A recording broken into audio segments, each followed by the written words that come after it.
বড় বড় মুফাসসির পৃথিবীতে তারাও বলেছেন আমি যেটুকু বুঝেছি সেটুকু বললাম, আমি বুঝেছি কোরআনে কথা নয়, অতএব তার সিদ্ধান্ত ভুল।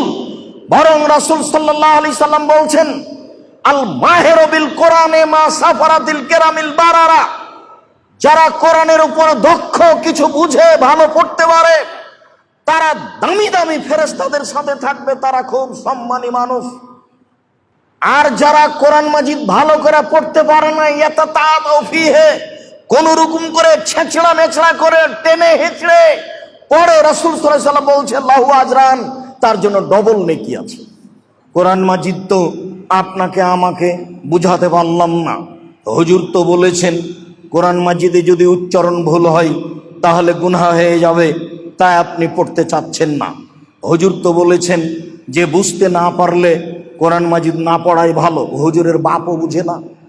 হুজুর তো বহু দূরের কথা। যারা বড় বড় মুফাসসির পৃথিবীতে তারাও বলেছেন আমি যেটুকু বুঝেছি সেটুকু বললাম, আমি বুঝেছি কোরআনে কথা নয়, অতএব তার সিদ্ধান্ত ভুল। বরং রাসূল সাল্লাল্লাহু আলাইহি সাল্লাম বলছেন আল মাহিরু বিল কোরআনে মা সাফারাতিল কিরামিল বারারা, যারা কোরআনের উপর দক্ষ, কিছু বুঝে, ভালো পড়তে পারে, তারা দামি দামি ফেরেশতাদের সাথে থাকবে, তারা খুব সম্মানী মানুষ। আর যারা কোরআন মাজিদ ভালো করে পড়তে পারে না, ইয়াতাতাআউ ফিহি, কোন রকম করে ছেঁচড়া মেচড়া করে টেনে হেঁচড়ে পড়ে, রাসূল সাল্লাল্লাহু আলাইহি সাল্লাম বলছেন লাহু আজরান, তার জন্য ডবল নেকি আছে। ও তো হাফেজ সাহেব শুধু পড়তে পারে, ও তো তার অর্থ জানে না, ও তো গাধা বুখারীকে বহন করার মতো। যার জন্য চিরদিন আমি বলে আসছি যে শুধু হিফজখানা প্রতিষ্ঠানের নামে খুলিয়েন না, হিফজখানার সাথে সাথে কোরআন হাদিস শিক্ষারও ব্যবস্থা থাকতে হবে, নইলে হাফেজের নাম দিয়ে মানুষ মূর্খ হয়ে যাবে। কি করে তার মাথায় জাগলো যে সুন্দর করে পড়তে পারেনি তাই সে পাপী? রাসূল সাল্লাল্লাহু আলাইহি সাল্লাম বলছেন যে ব্যক্তি টানা হেঁচড়া করে, ছেঁচড়া মেচড়া করে, কোন রকম করে পড়তে পারে, তার জন্য ডবল নেকি। যে কোনো মূল্যে আপনাকে কোরআন মাজিদ পড়তে শিখতে হবে। মহান আল্লাহ বলেন হাযা যিকরুন মুবারাকুন, নিশ্চয় এটা মঙ্গলময় জিকির। জিকির হিসেবে পৃথিবীতে যত কিছু আছে, সুবহানাল্লাহ হোক, আলহামদুলিল্লাহ হোক, লা ইলাহা ইল্লাল্লাহ হোক, আল্লাহু আকবার হোক, সুবহানাল্লাহি ওয়া বিহামদিহি সুবহানাল্লাহিল আযীম হোক, পৃথিবীতে যত জিকির আছে তার চেয়ে উপরের জিকির, সম্মানিত জিকির, মঙ্গলময় জিকির হচ্ছে কোরআন।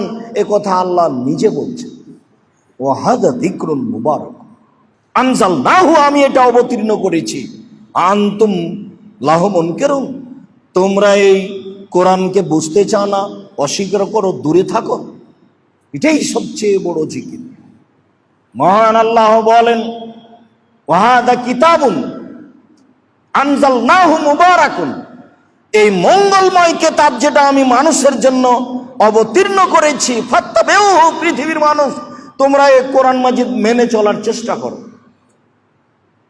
পুরো রমজান পার হয়ে যাচ্ছে, বয়স আপনার ৮০ হলে কি হবে? একজন হাফেজকে রেখে, একজন আলেমকে রেখে কোন রকম করে পড়া শেখানো উচিত ছিল। যার কারণে এদেশের মক্তব আবার পুনরায় চালু করতে হবে। যে মক্তবে আমরা ছেলে মেয়ে একসাথে কোরআন মাজিদ পড়া শিখতাম, দোয়া দুরূদ শিখতাম, সেই মক্তবকে দেশে কবর দেওয়ার চেষ্টা করা হচ্ছে। জামিয়া সালাফের পক্ষে থেকে একটি শাখা আছে আদ-দাওয়া ইলাল্লাহ। আদ-দাওয়া ইলাল্লাহর একটি গুরুত্বপূর্ণ অংশ হচ্ছে এদেশে মক্তব চালু করা। আপাতত রমজান মাসে আদ-দাওয়া ইলাল্লাহ সদস্যরা প্রায় ৩০০টি মক্তব চালু রেখেছে। প্রায় ২০০টি মক্তব উত্তরবঙ্গে নিয়মিত চালু করেছে। সম্মানিত মসজিদের মুসল্লি, কোরআন মাজিদকে যথাযথভাবে মূল্যায়ন করার জন্য অনুরোধ জানাচ্ছি। তা পড়ে যে কোনো মূল্যে, তা সম্ভবপর বুঝে যে কোনো মূল্যে ২৪ ঘন্টায় একবার না একবার আপনাকে কোরআন মাজিদ পড়তেই হবে, নইলে কোরআন মাজিদ আপনার বিপক্ষে দাঁড়াবে বিচারের মাঠে। আল কোরআন হুজ্জাতুন লাকা ওয়া আলাইকা, কোরআন আপনার পক্ষেও হতে পারে, কোরআন আপনার বিপক্ষেও হতে পারে। তখন কি হবে? আবার রাসূল সাল্লাল্লাহু আলাইহি সাল্লাম বলছেন কোরআন মাজিদ আপনার জন্য সুপারিশ করবে। আবার রাসূল সাল্লাল্লাহু আলাইহি সাল্লাম বলছেন সূরা মুলক যে রাতে পড়বে তার কবরের শাস্তি হবে না। 4 ধরনের মানুষের কবরের শাস্তি হবে না। 1, যারা রাতে শোরের শাস্তি হবে না। 2, যারা পেটের ব্যথায় মারা যায় তাদের কবরের শাস্তি হবে না। 3, যারা শহীদ হয়ে মারা যায় তাদের কবরের শাস্তি হবে না। 4, যারা জুমার দিনে মারা যায় তাদের কবরের শাস্তি হবে না। 4টার 3টা কঠিন, 1টা সহজ, তা হচ্ছে সূরা মুলক পড়া। যে কোনো মূল্যে শিখতে হবে। রাসূল সাল্লাল্লাহু আলাইহি সাল্লাম বলছেন বিচারের মাঠে সূরা মুলক এমন লাগবে আপনার পক্ষে আল্লাহর সাথে, যতক্ষণ পর্যন্ত আপনার ক্ষমা না হবে ততক্ষণ পর্যন্ত সূরা মুলক সরে যাবে না।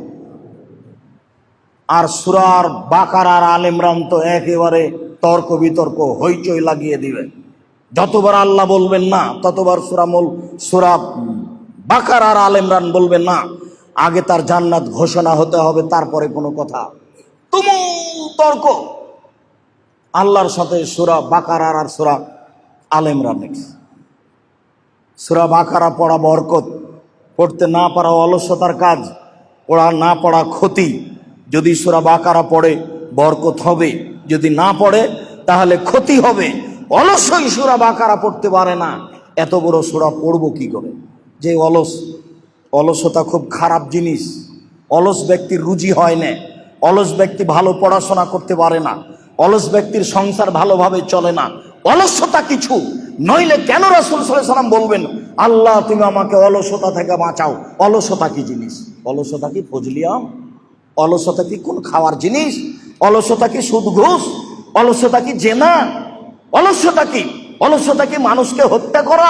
অলসতা কি যে রাসূল সাল্লাল্লাহু আলাইহি সাল্লাম দিন রাত বলবেন যে আল্লাহ তুমি আমাকে অলসতা থেকে বাঁচাও?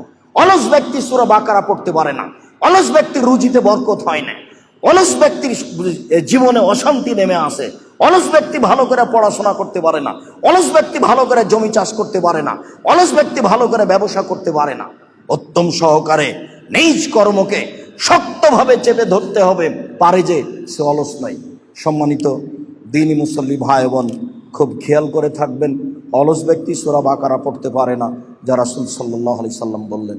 আবু হুরায়রা রাদিয়াল্লাহু তাআলা আনহু বলেন রাসূল সাল্লাল্লাহু আলাইহি ওয়াসাল্লাম বলেছেন তাহাররাউ লাইলাতুল কদরে ফিল বিত্রে মিনাল আওয়াখিল আশার মিনাল সিল আওয়াখিরে মিন রামাজানা।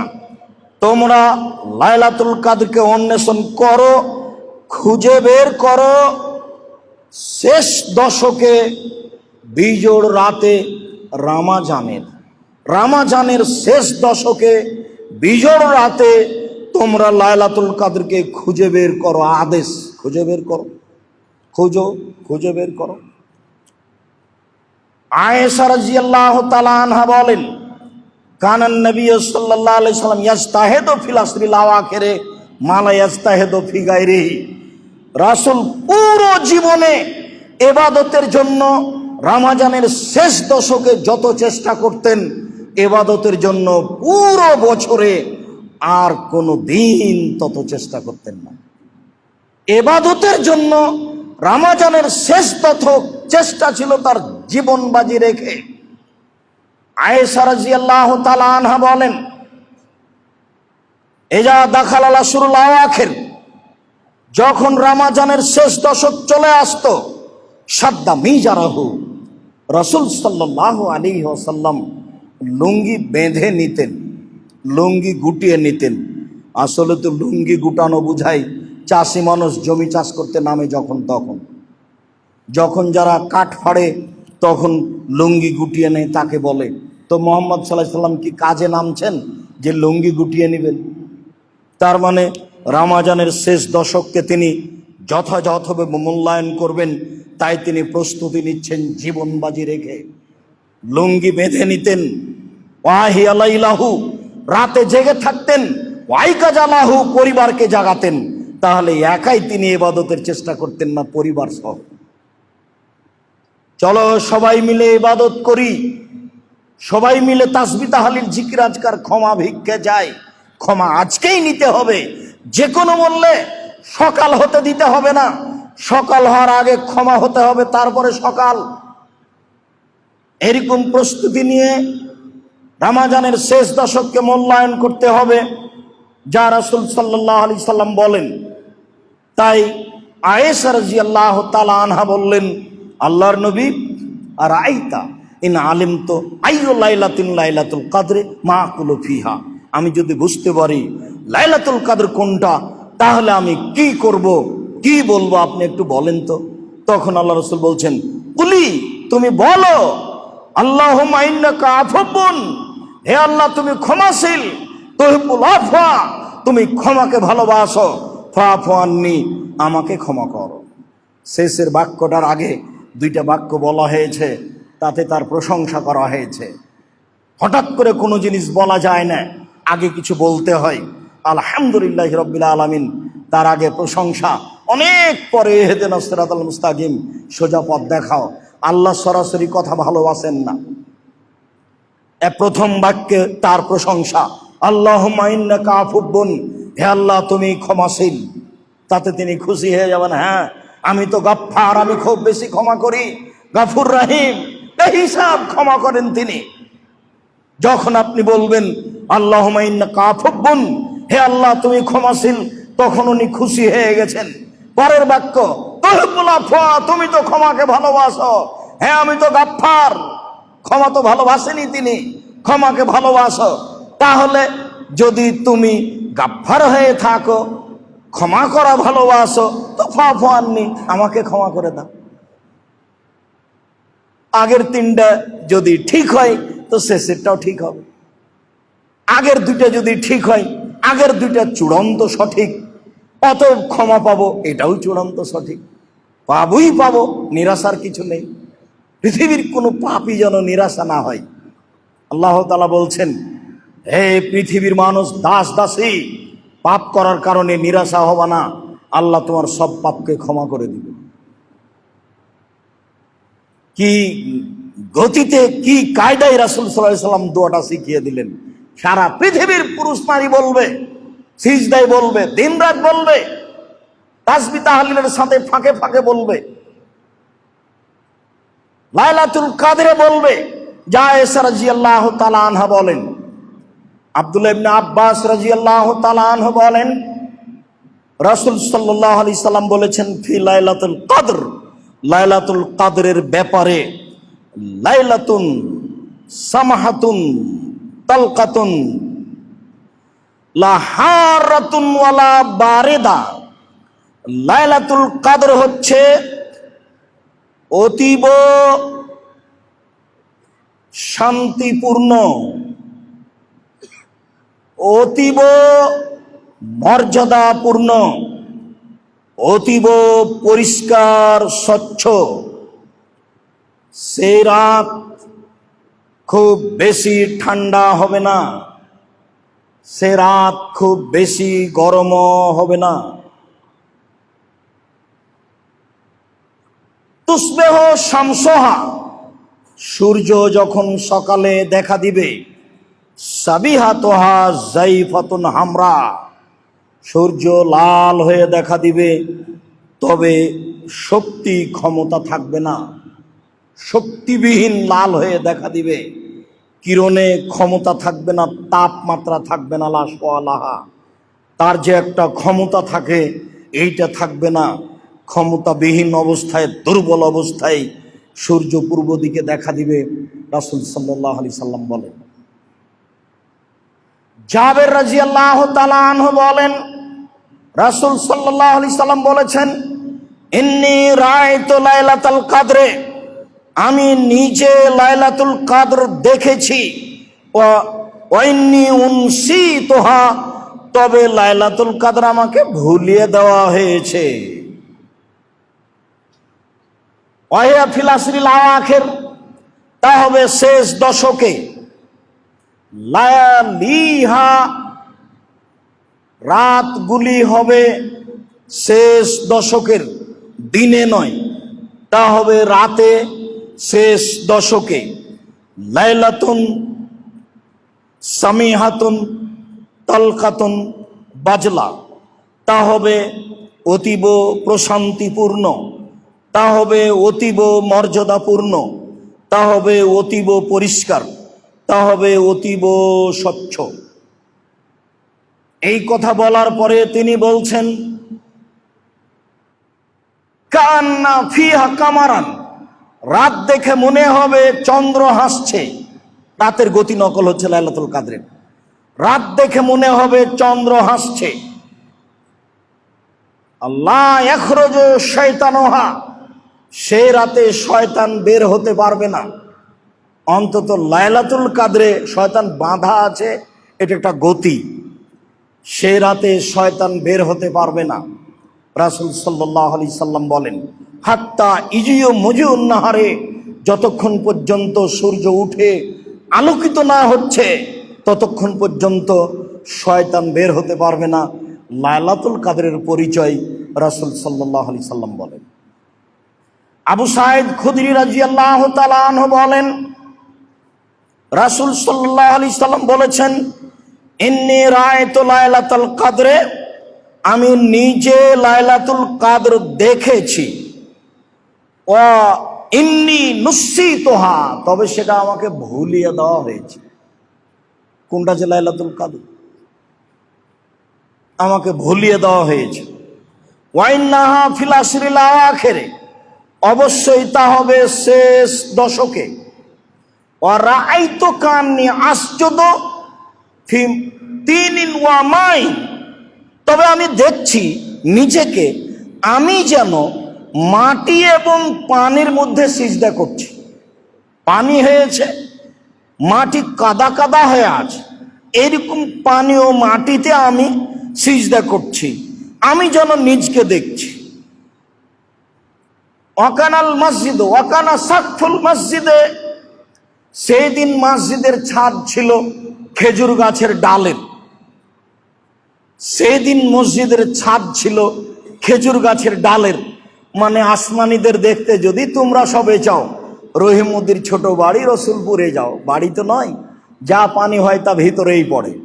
তো যা পানি হয় তা খেজুর গাছের পাতা দিয়ে আর কি থামবে, তো মসজিদের ভিতরেই পড়ে। সাহাবী আবু সাঈদ খুদরি রাদিয়াল্লাহু তাআলা আনহু বলেন, সেই দিন মসজিদের ছাদ ছিল খেজুর পাতার খেজুর গাছের ডালের। মা নারা ফিস সামায়ে শায়ান, আকাশে কোনো মেঘ দেখলাম না। ফাজাত কাজাতুন, হঠাৎ রাতে এক খণ্ড মেঘ আসলো। ফাউমতিরুনা, বেশ ভালো বৃষ্টি হয়ে গেল।